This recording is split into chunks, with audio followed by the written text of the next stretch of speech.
Saudara-saudari yang terkasih, kembali lagi dalam renungan harian Seminari Tinggi Angin Mamiri.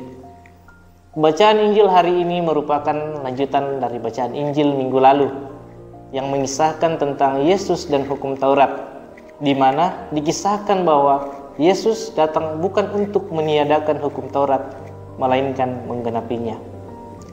Menarik bahwa Injil hari ini sungguh menunjukkan identitas kita sebagai umat Katolik, di mana Yesus yang kita imani mengajarkan tentang pengampunan.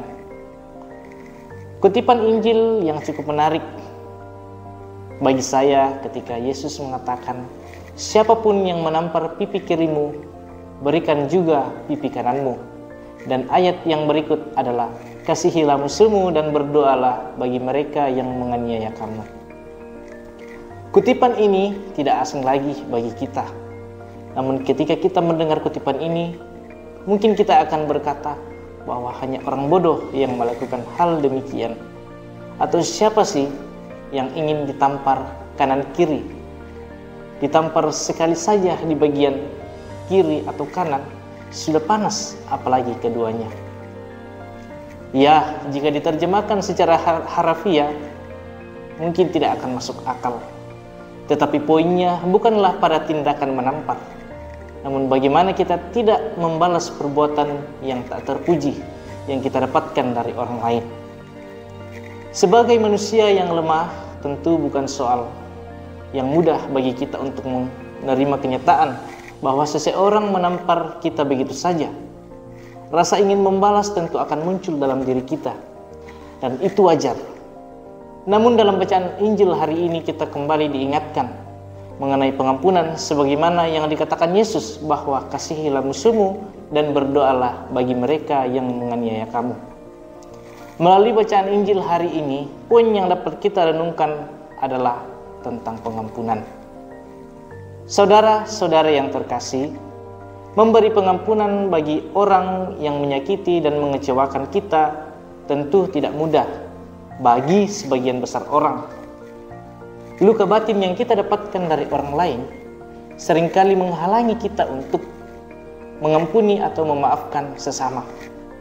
Mungkin kita dapat mengatakan, "Ya, aku memaafkanmu," atau "Ya, aku mengampunimu."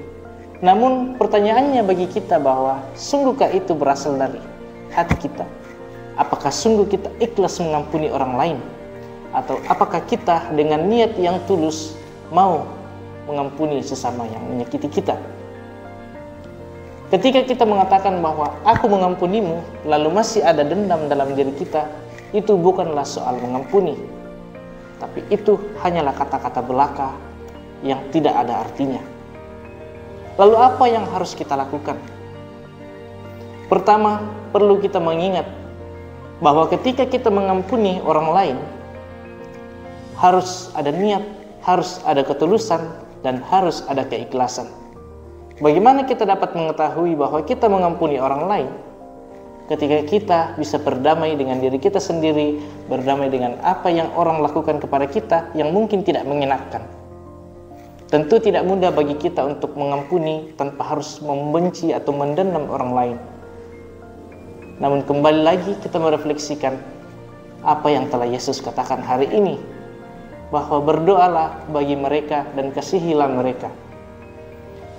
Kita tentu dapat dikatakan berhasil mengampuni jika kita dengan ketulusan tanpa dendam memaafkan orang lain. Mari kita kembali merenungkan bacaan Injil hari ini, bahwa Yesus yang telah digantung di kayu salib, dianiaya bahkan dihina, itu masih mau mengampuni. Sebagai murid Yesus, marilah kita meneladani Yesus sebagai pribadi yang maha pengampun bagi sesama. Semoga Injil hari ini membantu kita untuk semakin memeriksa diri kita dan mengajarkan kita mengenai hal pengampunan. Roh Kudus membantu kita. Amin.